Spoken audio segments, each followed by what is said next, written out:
Here's one towards the goal. That's going to be gloved by Travis Ridgen. Well, this is more like it. This is Slangin The Bizkit. Here's Travis Ridgen and Dave Wheeler.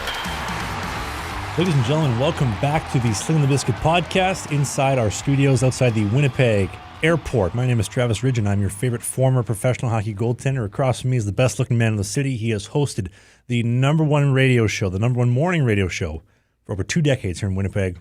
Welcome back to the show. That's it?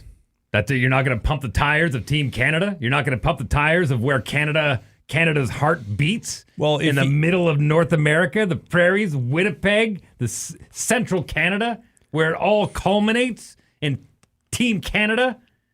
Well, gets listen, the big win? That's it? if you're in Western Canada, Thursday night was probably like a Thai massage. You're looking forward to it all week, a little bit scared during it, but once it's over, everything's released.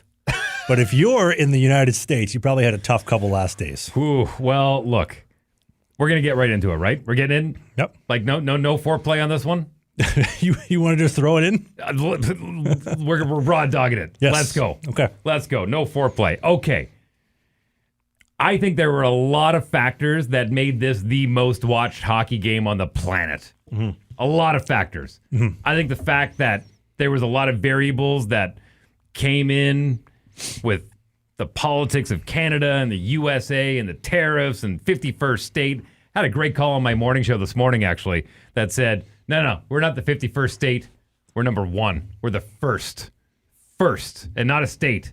And as a lot of people called in saying, hey, was there a bet behind the closed doors that we didn't know about? Like Trump said, hey, you'll be the 51st state. Do they now get to be our 11th province? And listen, I know I may be coming off like a bit of a gloater here, but now's the time. Now's the time, especially with this whole, oh, your dollar, oh, you should become your healthcare, blah, blah, all this chirping. And I know it's just a hockey game, but boy, oh boy, does it feel good. All due respect to our entire American audience. We love you. Absolutely, peer to peer, love you. You make the show happen. But we needed a big W on this one, and we got it. Can I be the bad news bears? Because this doesn't solve the other issues of No, it doesn't. I get it. Yeah. But we needed a W, and we got it. And it feels really good. It does. Right? It does. If you're in Canada, if you're in the U.S., it's a bad day. But How many people tuned in? How many people? to the game, Yeah. 9.3 million Americans tuned into the game, which made that, I think it was the most watched sporting event or most watched hockey game ever. Thursday night's game, the first game between Canada and the USA. Last Thursday. This last Thursday. Like the week before. Did the biggest numbers outside of a Stanley Cup. 4.3 million in the U.S. Which is really good. ABC and Disney were just, they were dusting off their shoulders. They were happy. But then to have it eclipsed, again, there were a lot of factors that made this. Without all the politics, without all of the 51st state and all that kind of stuff, without all of that, I don't think the game does as well, truthfully. Well, in Canadian numbers wise, so in the U.S., I believe they did 4.4 million for the first game, not the second game. And then in Canada, did 5.5 million, which I think works out to about 15% of the population, which if you subtract all the illegal immigrants that dropped off from the boat the last 5 years. They count. It's about We're half. counting them. If you don't count them, that our governor has brought in, then it's about half the population, but with them it's about 15%, which is still a pretty good audience because that's individual watches, not two people watching one TV, right? So that's a lot of people watching. Look, this has a lot of implications on next year's Olympics. Mm-hmm. I really think it does. There's a few glaring issues that I have as far as the roster goes, and a few things that I think could be picked up on, and I want to get into that later in the show. But I just want to sit and gloat for a second longer. Just for a second longer. I mean, it was perfect. The fact that our captain tied for the most points in the tournament. The guy's, I think, 9 for 11 in championship games. And we're counting this as a championship game, are we not? Done with Sid? Yeah. Yep. Talking about Sid Crosby. And the fact that the guy that's been like, oh, he can't win the big game, scores the overtime winner, Connor McJesus. I mean, everything fell into line. Pretty similar goal from 2010 with Sid, and then McDavid goal. Pass from the corner, out just above the hash marks, fired it in. Look, I know. Which we'll get to in a second. I know both teams had the best players available in the NHL playing on that roster, but how do you leave that guy wide open in the slot? Hold it. We'll get to that in a little bit. Oh, like how do you do that? A little bit. Just a reminder that this week's show is presented by MANDO, the full body deodorant. We'll get to them more later. There's one issue that I've noticed. Nobody's talking about this in the Four Nations tournament, and it is the fact. Did you notice the Swedish women in the crowd for the Team Sweden games? I'm serious. I'm serious. Did you notice these women in the crowd? Beautiful, purebred, young, beautiful, fertile Swedish women in the crowd. Look, Scandinavians have a wonderful track record of having... I played there. I played there for 2 years. It was a great place. Norway was good too. And did you notice that all the women there were incredibly well-dressed, beautiful? Like their reputation is 100% legit. Scandinavian women are beautiful. They have great shelf lives. They are wonderful. I like that shelf life. That's good. Well, listen, I don't want to get into that right now. We can talk about that in a different podcast. Yes, they were in the crowd. They probably had high hopes thinking that their team was going to make it in. They had tickets to the finals, and instead of selling them, they thought, let's go to the game. Why not be part of a monumental historical moment in hockey history and go to the game and still wear your Suomi jersey? Why not? Yeah, that's great. Suomi's Finland. Oh, right. What are the Swedes? The Kroner, the Tricknors. There you go. Thank you. And for the record, if Linus Ullmark makes that save on that ice burner from Finland in the overtime game, it's Sweden versus USA. Yeah. One save away. Mm-hmm. And you know what? It's funny you say that because as much as this became a Canada versus U.S. tournament, that's really what it felt like. The Finns and the Swedes, I'm almost disappointed that there wasn't like a bronze medal game. But there's only 4 teams. Yeah, I know. But I mean, at the same time, just to kind of make sure, because I mean, Canada 1, U.S. 2, Sweden, Finland tie for third? Sure. If you would have added the Russians and the Czechs, then you could have probably had a 4th place, 3rd place game. Well, I think that... why weren't the Czechs in there? I get Russia with the whole woke politics, but why not the Czechs? They didn't do anything wrong. No, I agree, and Even Slovakia. I actually think that they could expand this to 6 teams in the future. Probably go 8. Add Slovakia, Switzerland, and the Russians, and the Czechs. There's 8. Switzerland? Yeah, why not? You got Nino Niederreiter. And who else? Exactly. What's his name? Kevin Fiala. He's a good-looking dude. Sure, you got 2. I don't think you can fill out a roster.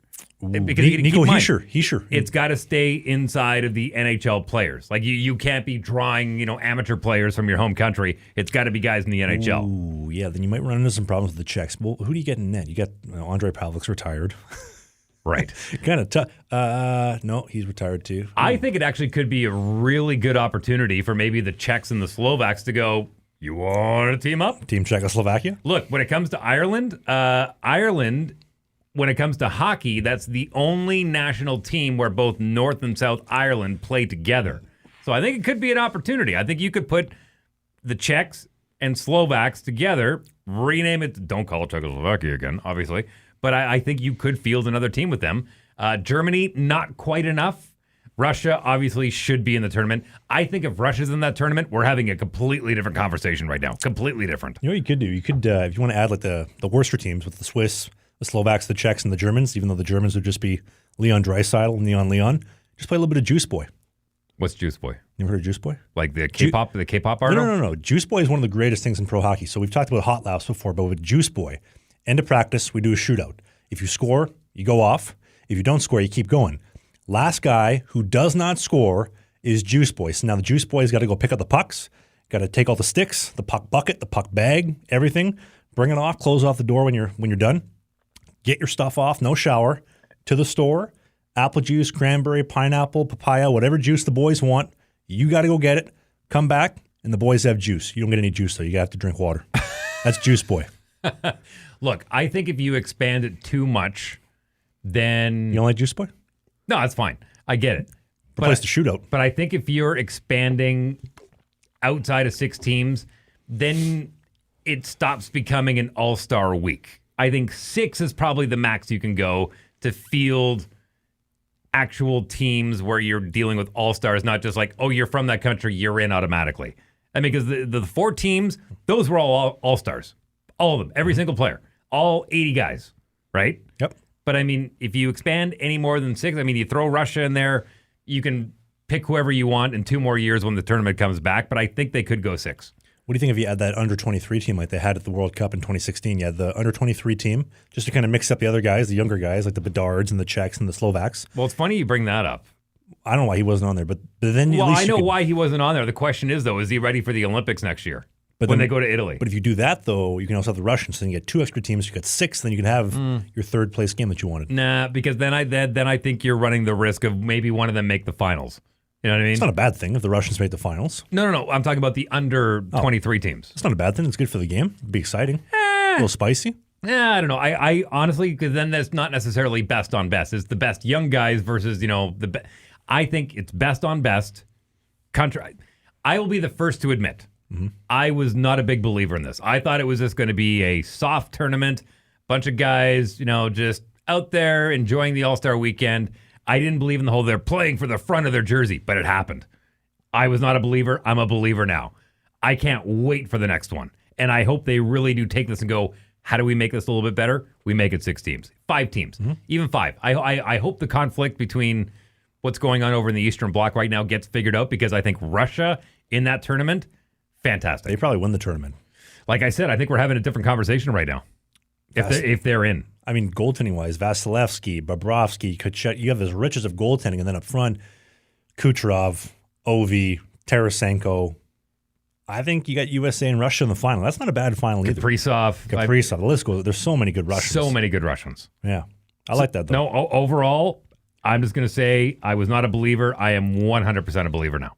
But if you're not a believer, one thing that could help is if you are not stinking with a full body deodorant. The team of MANDO, they are the presenting sponsor for this week's episode. So MANDO is America's favorite whole body deodorant. They stop BO at the source, just like applying a lotion. They're dermatologist approved, and they have a 60-day money-back guarantee. You try it, you don't think it's going to work, send it back. No questions asked. They're the presenting sponsor for this week's show, and as you see right here, this stuff is the real deal. We all need deodorant, so if you are on the fence, Dave and I are going to make it easier for you than ever before. You're going to go to the link in the video description. You're going to click on that link at shopmando.com. You're going to use the code BISCUIT for $5 off your starter pack. They're going to get you 2 free gifts as well, which is basically 40% off. Stop stinking today. We all need deodorant.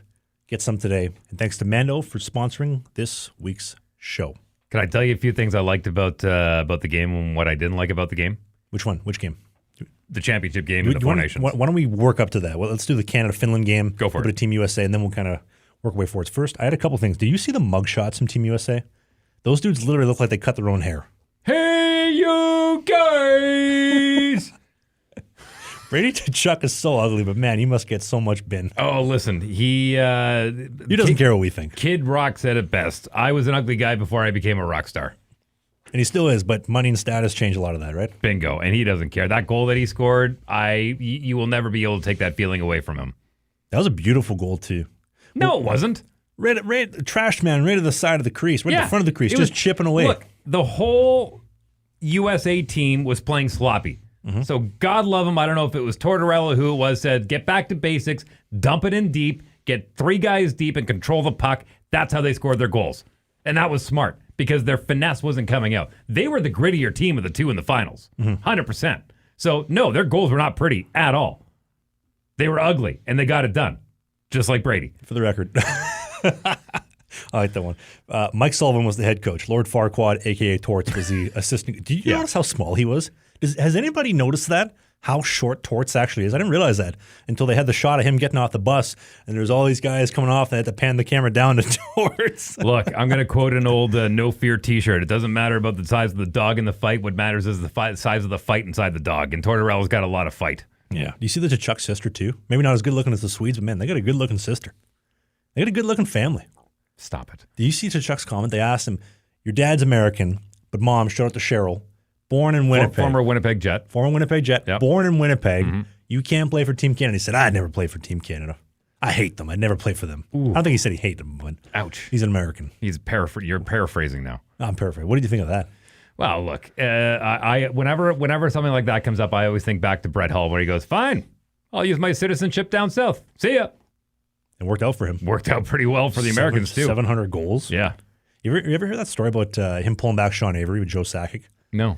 In the 2002 Cup run, when the Wings had, they're playing the Avalanche, I think, in the conference final. Joe Sakic is going out there for a face-off, and then Sean Avery, the pest himself, gets off the bench and he leans over. He's about to talk to Joe Sakic and chirp him because he saw his suit before the game. He's like, Sakic, your suit sucks. And then before he can even get that out of his mouth, Brett Hull goes, yanks him down, pulls his jersey back. He says, you will not talk to Mr. Sakic that way. Sit down. I had a similar talking to by Tiger Williams. Oh. Yeah. I was emceeing a Legends dinner. You know, when the guys go back on tour after they retire and they tour around North America and they do the thing. Yep. I was emceeing the dinner. And I took a shot at the flower at Guy Lafleur. Oh, okay. During the dinner because he was sitting at the head table. It was everyone laughed. Got a chuckle out of it. What'd you say? I said I still remember Guy Lafleur's last game. He scored an empty net goal. Got first star of the game. I said it was honestly what a way to go. I can't remember the exact joke, but it was something about after all the goals he scored, that's the one that got him the first star of the game. We were out at a watering hole after, and Tiger pulled me aside and said, if you ever speak about the flower that way again, I'll drag you outside and beat the shit out of you.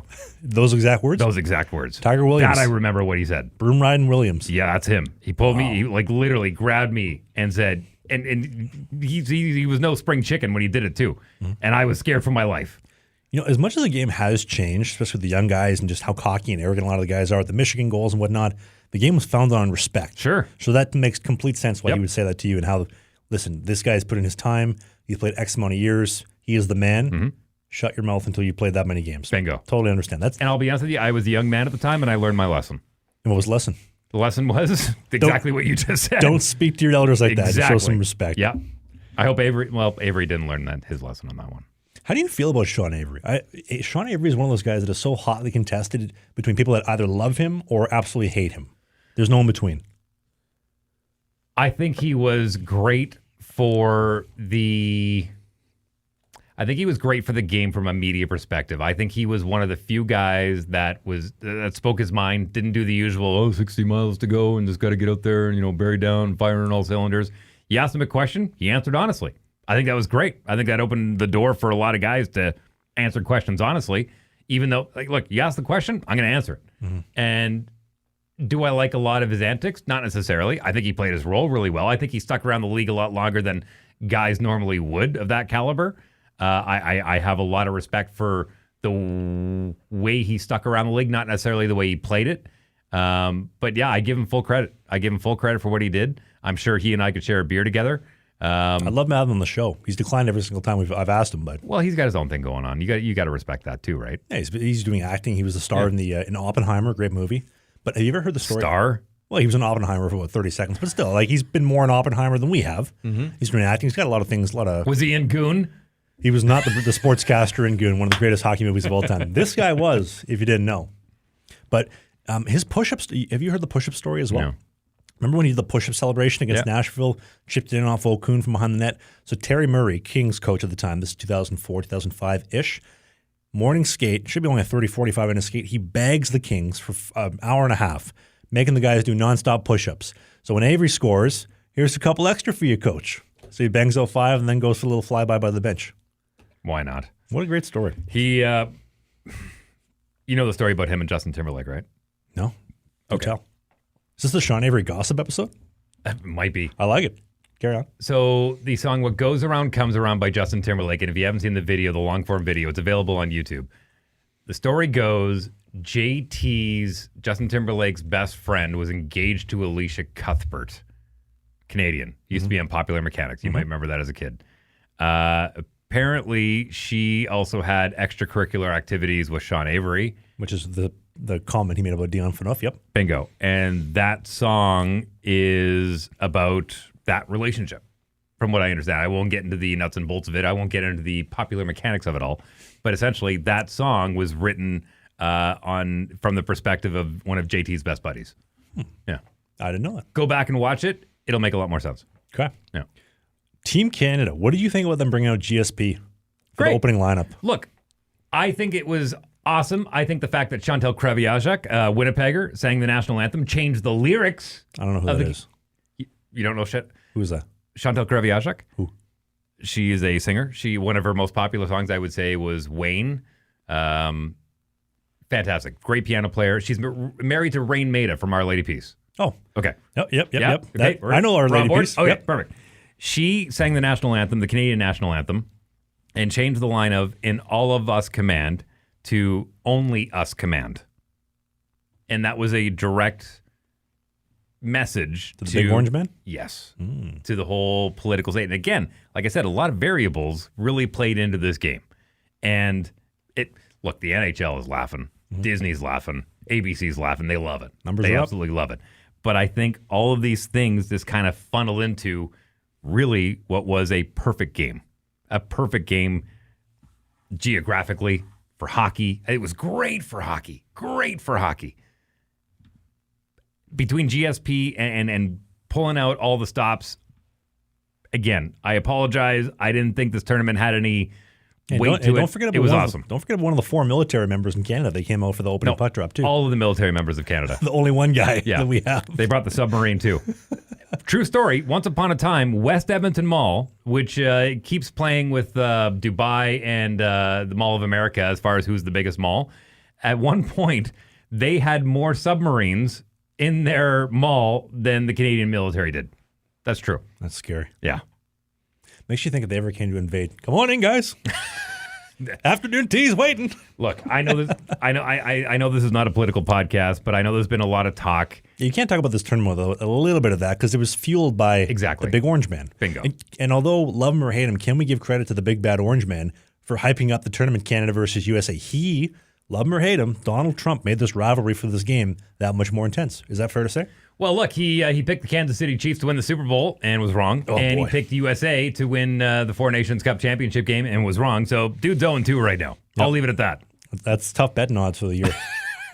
So whatever Trump, and he made the phone call into the locker room, did all the things, and took shots at Trudeau. Bill Guerin came out and said, we want the president. We want of course you do. The 45th in the audience and to kind of 47th. 47 and 45 in the audience for the game and to come read our starting lineup. Unfortunately, the man was a little bit busy, so he came and he gave the call. Mm-hmm. So there's a video of the call itself. Yep. It's 100% edited.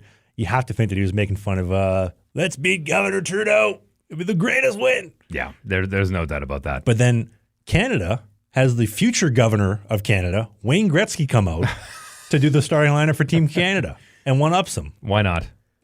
Honestly, I think the whole thing, as much as it was a produced show, GSP, Chantal Crevillageac, Wayne Gretzky, you brought out all the dignitaries. Awesome. Mm-hmm. Awesome. And I know that the cherry on top is Canada winning, but everything was just awesome. Do it again. Why wait what are they going to do next year?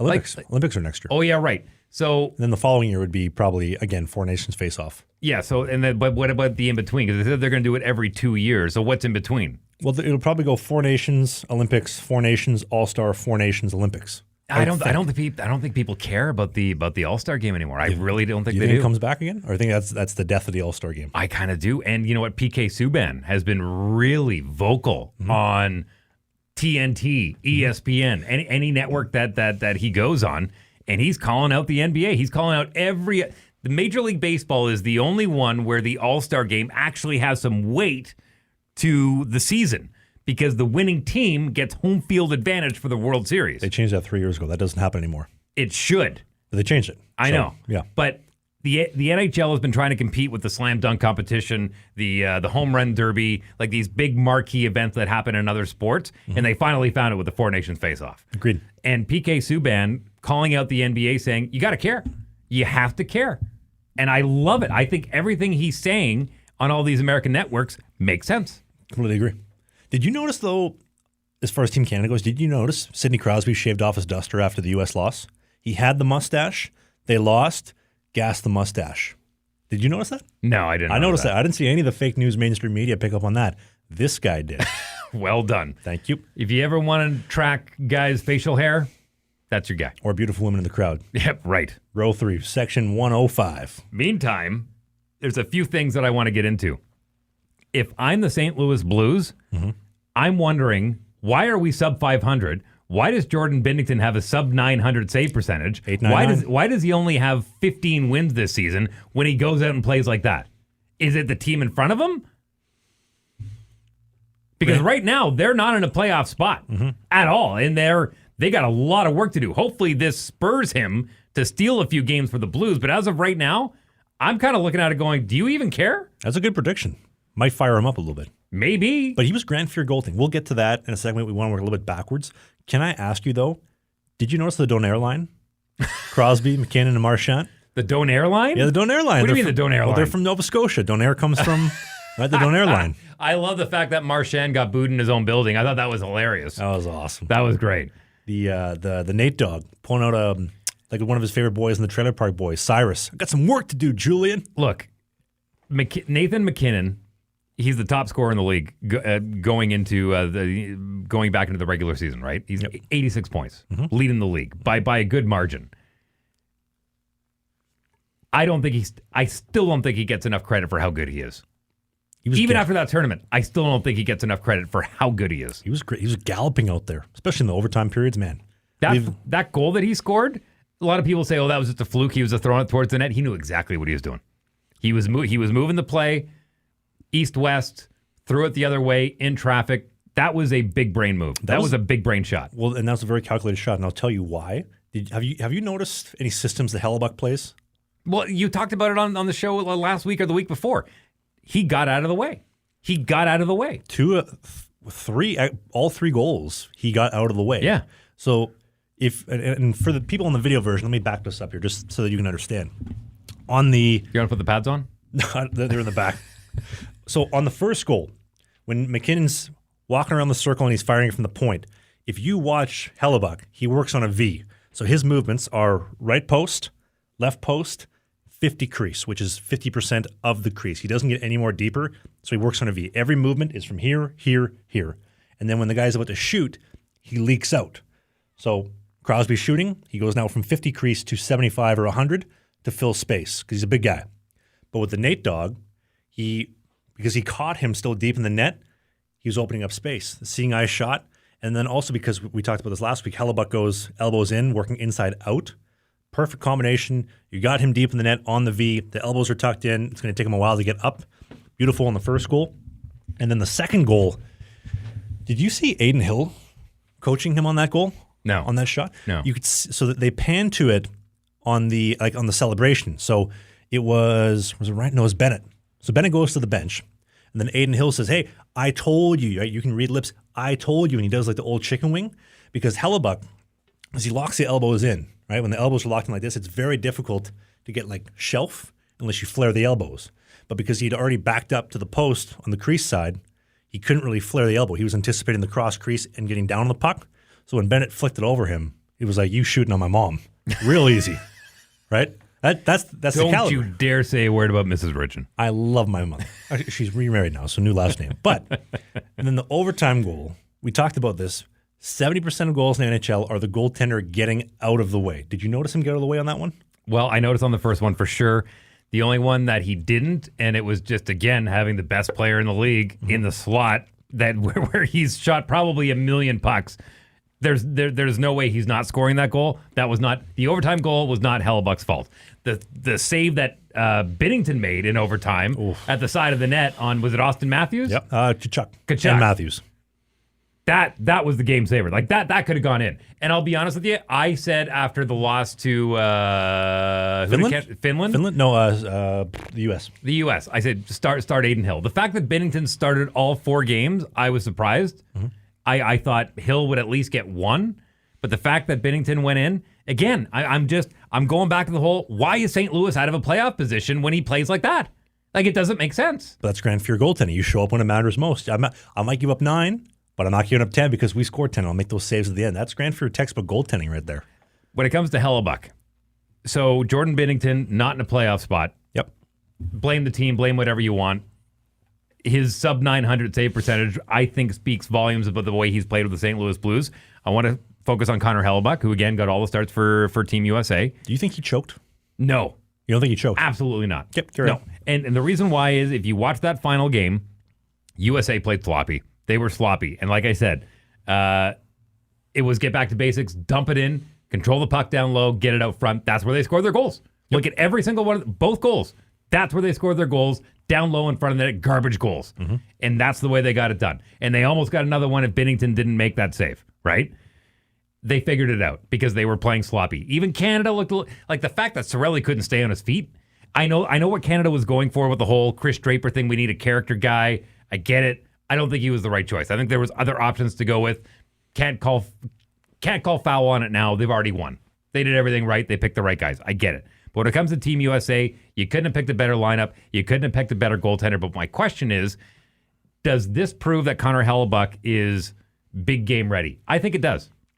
Because it wasn't him that let the team down. The fact that they let the best player in the league wide open in the slot when there's a goon. Was it Austin Matthews standing right beside Hellebuyck? Saying they go, hey, he's going to shoot. You're going to be okay with this? Like, give me a break. That's supposed to be your best player, Austin Matthews. That's your captain. Supposed to be your best player, and he's standing in the crease.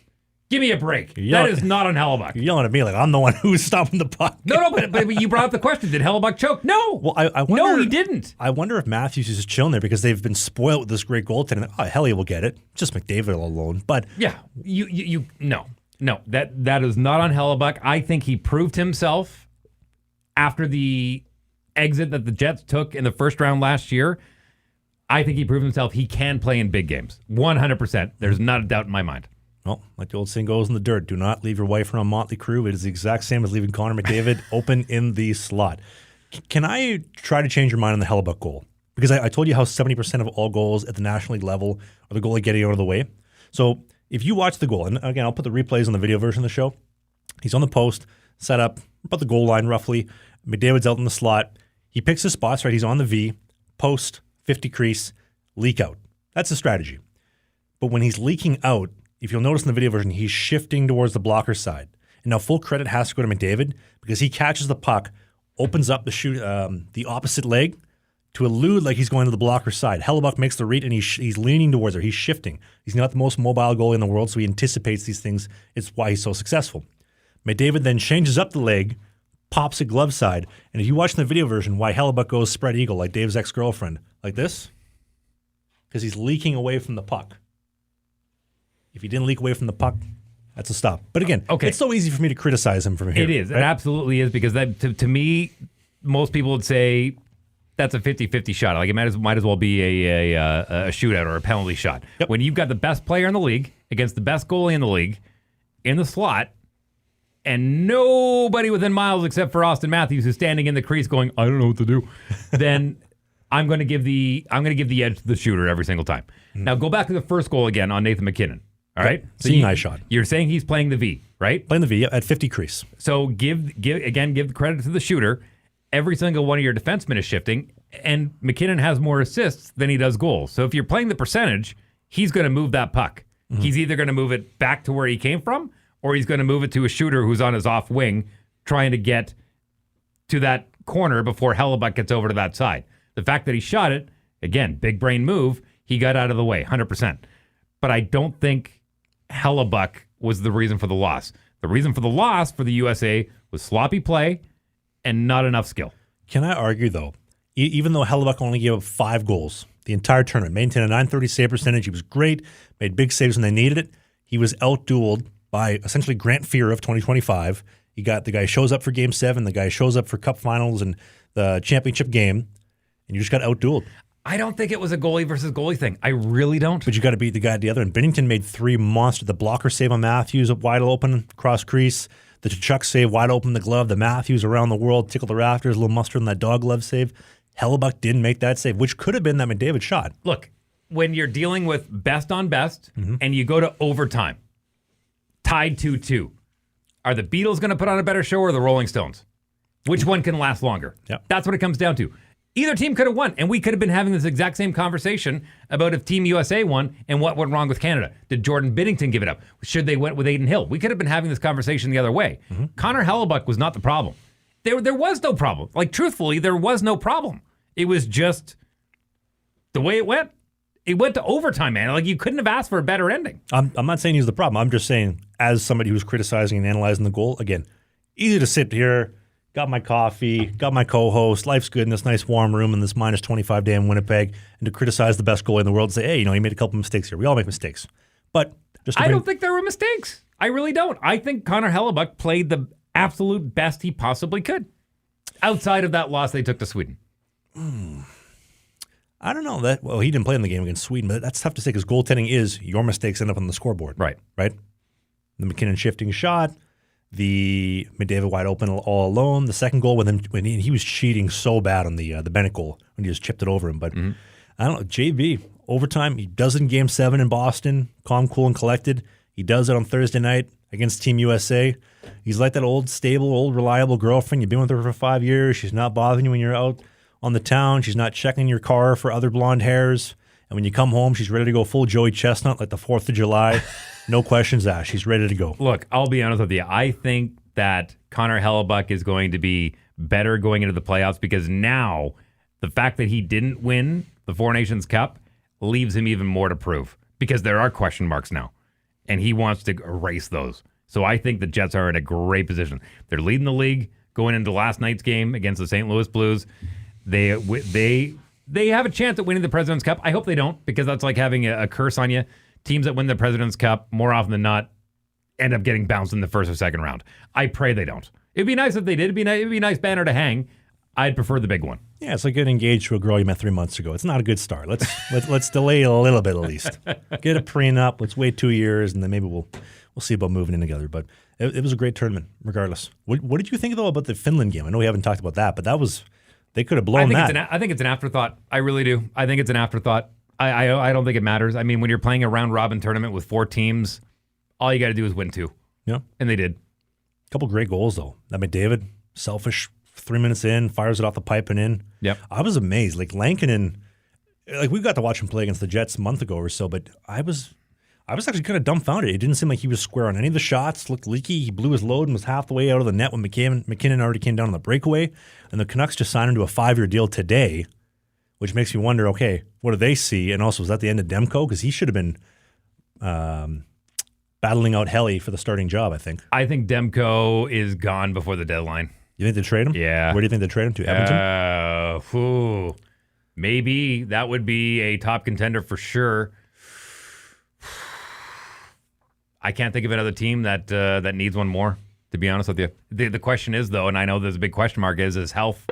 But all you need is 3 months, 4 months. That's all you need. You need 16 games. Maybe leave room for about 4 losses, so you need 20 games. That's all you need. I mean, if you picked him up, well, he's making $6 million. You put him on the IR for the season. You start him game 1 of the playoffs, put Skinner on the bench, break out the spirit fingers. I think Demko could get it done, but what do you give up for that guy? Because if they just signed Lankinen for 5 years at $5 million, they just lost all their leveraging power for top dollar for Demko. We know that, what's his name, Jim Rutherford? The one on Hastings? Yeah, he's making deals from East Hastings. So anything's possible. We'll give you a 7th-round pick for Demko. Yeah, that sounds pretty good. Yeah, I'll take that. I'm making an 8th. Jim, there's no 8th-round picks. Look, when it comes to the Edmonton Oilers, we've talked about this before. Their shelf life is got about 2 years left. Mm-hmm. Win now. You need a goalie, though. You need a goalie badly. But they love Skinner, man. I don't think they're going to move on from him. I think they're going to die by him, I think. Speaking of goaltenders, I want to send a shout-out to, this is actually kind of funny, one of my old, before we get into our next break here, my old D partner, God love him. I think about him more than I'd like to admit because he's a wonderful human being and I have very fond memories of him. He wore number 17. His name is Jeff Nuttall. He married the prettiest girl in high school. They had a kid together, Josh. He's a goaltender. He's playing in the VIJHL. Am I right on that? Generals, the Gens, yep. Okay. Parksville, BC. And leading the league right now. He's a fan of the podcast, and he's getting some looks right now. And I think he should have more eyes on him because he comes from good pedigree. So big shout out to my boy Jeff Nuttall. I miss you dearly. He's a beautiful, beautiful human being, and I don't know what you did in a past life to have to raise a goaltender, but God love you for doing it. And shout out to Aisha, his wife, as well. Winnipeg people? No, Fort McMurray people. Oh. Yeah. Fort Mac. Who else comes from Fort McMurray that's famous? Scotty Upshaw. Okay, yeah. Chris Phillips. Sens assistant captain, I think. Senators, yeah. He was the Lethbridge Hurricane. He was got traded to the Hurricane. Yeah, he was a Prince Albert Raider, then got traded to the Hurricanes. Drafted first overall for the Senators. Got really close to a cup, man. Really close to a cup. Grew up down the road from him. Wonderful family. Great people. Can I make a prediction for you? Yeah. Can we agree that Hellebuyck's probably the best goalie in the world right now? Yeah. He's top Vasilevsky. He's taking that torch. Yep. I got a crazy prediction for you. I think by the Olympics next year or the next Four Nations Cup, Dustin Wolf will take that job from him. I think. He is doing so well in Calgary. .915 save percentage with arguably the worst defense in the league. The top scorer is Jonathan Huberdeau, who's I think like 80th in the NHL in scoring. And he's just getting it done by himself. Small guy, but he's moving well. He's getting in the way of pucks. He's athletic. He's fun to watch. Shades of Mike Vernon, man. You got a fan right here. UC Saros, but probably, I don't know. I guess it's hard to say because Saros has been around for a while, but he hasn't won the big game. Wolf is just coming in and just dominating. Okay, So he's your pick for the Olympic starting job? Yeah, Dustin Is that Wolf. what you're saying? Yep. He's a starting job. Yep. I'll hold you to that. Better question for you. Connor Bedard, does he crack the Olympic lineup? Is he ready by then? I think so. What gives you that inclination? I'm just a goalie, man. I don't know anything about forwards. You asked me a question. I'm giving you a yes or no answer. Well, look, the fact that Scheifele was left off the Four Nations face-off roster and Bedard was left off the roster, a lot of people kind of went, what's going on? Bedard, maybe he's on a losing team. Maybe you wanted to give him a break. I don't know what the option of that was. Scheifele, I don't get that one either. I mean, guys in the top 5 in scoring right now. He doesn't swear. He's 6'3". He's a big body. It made sense. Maybe it was like this guy or this guy. Was it Scheifele or somebody else, and they went with somebody else? Maybe he was a last-minute guy. I don't know. Is he on the Olympic roster? I think so. I think he is when it comes to Italy. I think Bedard, as long as he has a good second half of the season and a good start to next year, I think he's on the team. It's called Rutherford. What does he think? Oh, God. Yeah, put Bedard on there. Can you guys get Hughes? Hey, who can shoot? I can. Guy's making trades from East Hastings. So many people that are from Vancouver, Canucks fans, got pissed off about that clip. They're like, we made a great deal. Pedersen was the right pick. Yeah, I still think he got fleeced a little bit. We on don't that have deal. a drug problem in Vancouver now. By the way, JT Miller, I thought he had a good tournament. I thought he did for the Americans. I like the fight. Yep. Those Well, fights. the fight that he got in with Parayko, I think he just drops his gloves and goes, anybody, please? I want to go sit with the tkachuk. No. He came in, he cross-checked him and said, let's go. And then Parayko says, all right. Yeah. I will say, it's nice to see the fights because it's a dying thing in hockey. But I'm also happy it didn't happen in the championship game. Okay, here's a side thought. What do you think if Binnington goes down and grabs Hellebuyck? They talked about that already. I know. They said that, no, that wouldn't happen, but I think that's BS because they're telling the media that because the media is full of scum. They're a bunch of scumbags, and they're going to take that and run with that. If Binnington says, I'm going to go down and fight Hellebuyck. Don't be like them. What do you mean? Don't be like the media that you just called out. Don't speculate. Don't do it.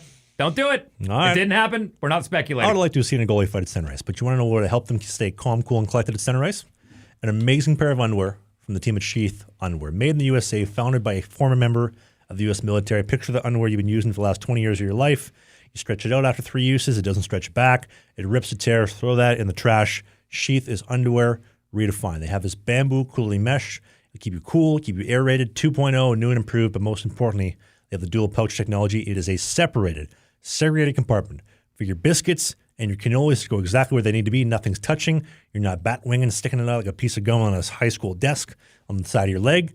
And right now, go to the link in the video description. Use the code BISKIT69 at BIZKIT69. You get 20% off the best underwear money has ever bought and then ever will buy. Only from the team at Sheath. There's a link in the description. Tap that and get 20% off. The best underwear money can buy today. Gentlemen, I'm just saying, Santa's not the only one that brings presents. If you want to talk to the wife and say, hey, Easter Bunny can bring underwear, just saying. Hey, it'll make your package present bigger because it hangs out a little bit more. So when the missus sees you in the morning making coffee, be like, oh, David, wow, you look good. I'm just excited to see you. And look, if she wants to go on an egg hunt, might be a pair in the Sheath underwear. I got 2 for you right here. Just saying. Maybe a third. Or Dave's has a third ball. You want to do some voicemail? Friendly reminder, though, for the voicemail. The voicemail line is open 24 hours a day, 365 days a year. It does not close. If there's something that you disagree about on the show, call here. We will respond to you on the show. If you're having lady problems, family problems, hockey problems, your dog hates you, whatever it is, you call here, let us know, and we'll help you out. I had some questions just regarding the changes to player development with CHL players now being able to come to the NCAA with a focus on tampering that seems to have been hitting the headlines a little bit. We saw in football players get paid to leave their teams a week before the playoffs. One team had to drop out of a bowl game. They had so many players leave. It seems like so much has happened at once, and in the next couple months, we're going to hear, who opts to stay, who opts to come. Just would love to get you guys' thoughts on that. Thanks. Well, my friend, where there is money, corruption doesn't follow too far behind. I think, Charles Barkley said it well once upon a time where he said a lot of these recruits that are being recruited out of high school for basketball teams and in college and the NCAA, USC wants the best players, obviously, but it's better suited for a really good player to go to a struggling team because they're going to stand out more. When it comes to the landscape of the CHL and the USHL and the NCAA, I think it kind of lends true to that as well. Which team is going to give you the best opportunity to shine? Because if you go to a winning team, sure, that's a winning team, but who's the winning player? I think it's all going to come out in the wash which league will be the most dominant, but I still think you're going to see players drafted out of all three of those developmental leagues when it comes to who's the best talented player. You know what I mean? Yep. So I think it's not going to be comparable to the NHL and KHL.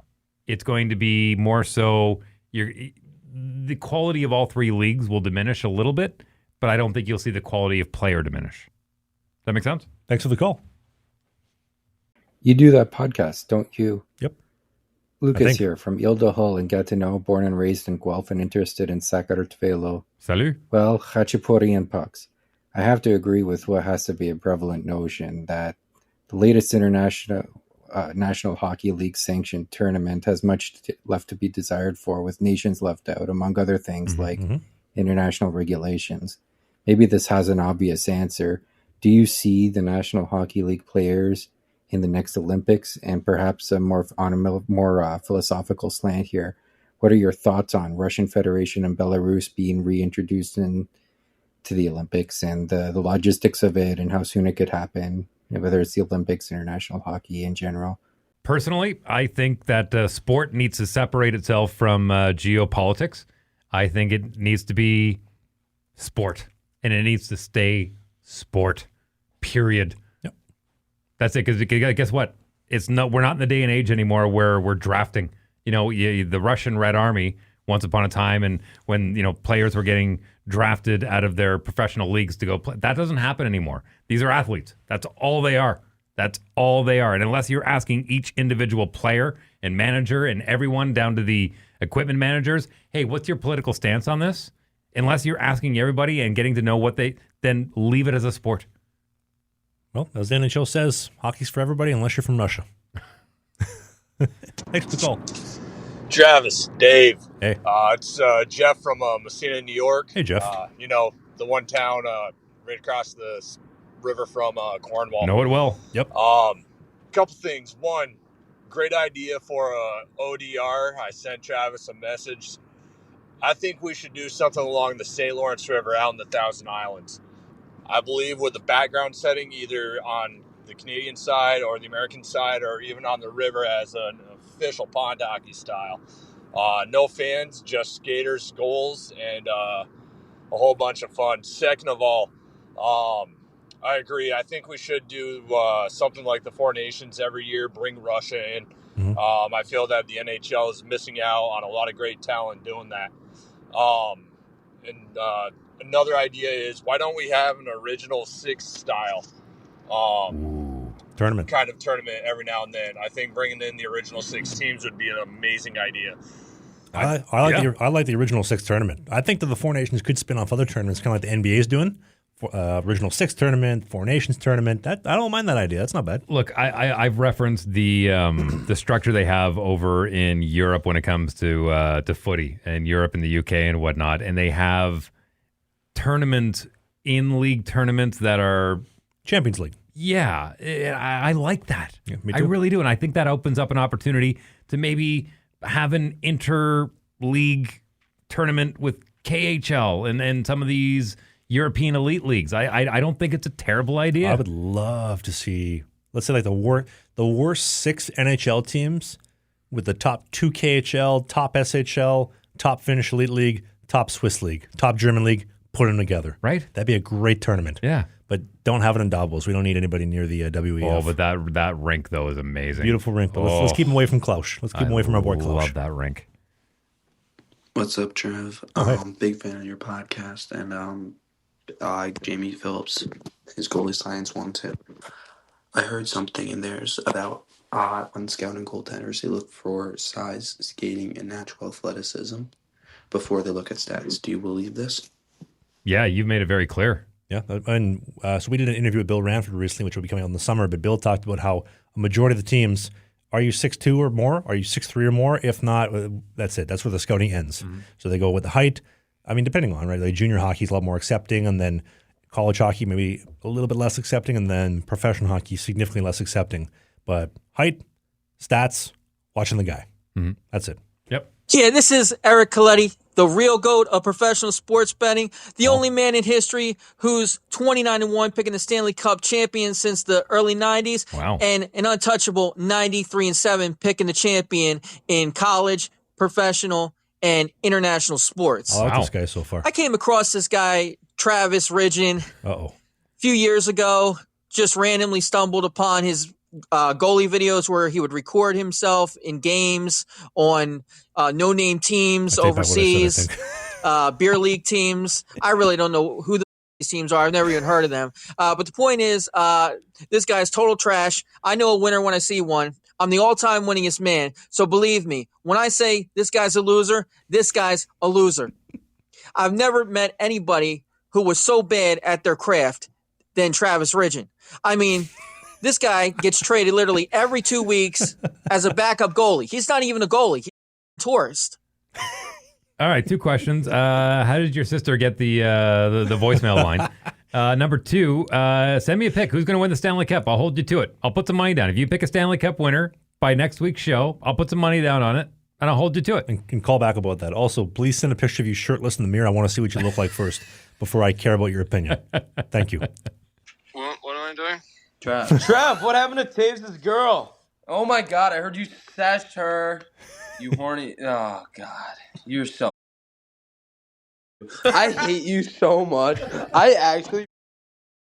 Trav, I like You're. Trav, you're a dog. Get up. If you have a .67 in the NA3HL of professional hockey, I hate you. Ooh. I probably. We take all calls, positive or negative. Oof. Oof. Thanks for the call. What's up, guys? Trav and whoever the other guy is. I don't really care to know your name that well. Good. You guys just make stuff up along as you go. Like the what? take about the goalies getting out of the way was unreal to listen to. I just can't believe I actually had to hear that with my own 2 years. Trav, you were barely a pro, and you used pro almost like every other word in your podcast. You played 18 games, and your lowest GAA was 5.49. Every take is ice cold, just like you sitting on the bench for those 18 games. Every take you guys have is so bad, just so bad. It's tough. It's tough to listen to sometimes. Like the Taves take about his girlfriend, and that's why he's not in the NHL. That was just terrible. I don't know where you guys are getting this from, but it seems like you're just grasping at straws at this point. Really don't know what else to say other than I think you guys are just a bunch of bozos. Maybe we can make this a weekly segment. I don't know how often you guys put out shows. Probably not that often. But yeah, give me a call back and we can make this a normal thing of me just going in on you guys. That would be amazing for me. So have a good day. Thank you. We'll leave it at that. Thank you. Tell you what, I'll do you one better. Send us a link to your podcast, and we'd be more than happy to listen to it. Well, you can call back anytime. The voicemail's open 24/7. So call back. No, I want to hear his podcast. Oh. I would like to hear his podcast. Send me a link. Send me a link to your podcast, please. Right. Thanks for the call, though. Trav, why do you think you know so much about politics? Clearly, you never went to any post-secondary education. You've never worked in the field. You barely have a job, but you talk about the government and Trump and Trudeau and everything and taxes and unemployment like you know what you're talking about. So I'm just wondering where this sort of unearned arrogance comes from when you're clearly uneducated. May I? Yeah, go for it. May I? On your behalf? Yeah. Okay. I'll tell you why. Because he's a tax-paying citizen. Mm-hmm. I do pay taxes. He is a tax-paying citizen. He votes, and that allows him an opinion. Period. Pretty spot on. To be fair, anybody's allowed to have an opinion on politics as long as you pay taxes and you live here and you vote. If you don't vote, you don't have an opinion. You don't deserve the right to an opinion because you vote to have your opinion. I do all those. You do all those. So I don't see the problem. If you don't like how we see things, there's other podcasts that see things a little more left. If you love what we do, hey, we do new episodes every single Sunday. I don't see a problem with that. Speaking of which. Thank you for the call, by the way. Speaking of which, great way to wrap it up. Is this how you want to end? This is how I want to end. Is this how we're going to say goodbye? Last time we said goodbye, that was the end of the show for 2 months because I went and got a network deal and left you in the dust and came back and you were still here. That ain't happening Remember again. that? No. You know what? That time, that period of my life Was a good learning experience. It was a great learning experience, and it showcased what a dear friend you are. Here I am. Do you want to say that for another episode, or do you want to go into that? Nope. How good of a friend you are and the things I learned. I'm going to quote Paul Rudd on this one. Oh? From Hot Ones, when he was sitting across from Sean Evans, and Paul Rudd said, "Look at us. Look at us." One of us is significantly better looking than the other. We'll let you decide. Or call the voicemail. Let us know what you think. We do new episodes every single Sunday at 11 a.m. Eastern. That's 10 a.m. in the prairies of Winnipeg and Saskatoon, depending on what time of year it is, because they don't do daylight savings. It is also 9 a.m. in the foothills of Calgary and 8 a.m. on the Pacific Northwest. I'm Travis Ridgen, your favorite former pro hockey goaltender who made real money playing real pro hockey for a short period of time. That's Dave Wheeler. He's a good-looking man. He's only got one eye. He's got 3 balls. We'll see you next week.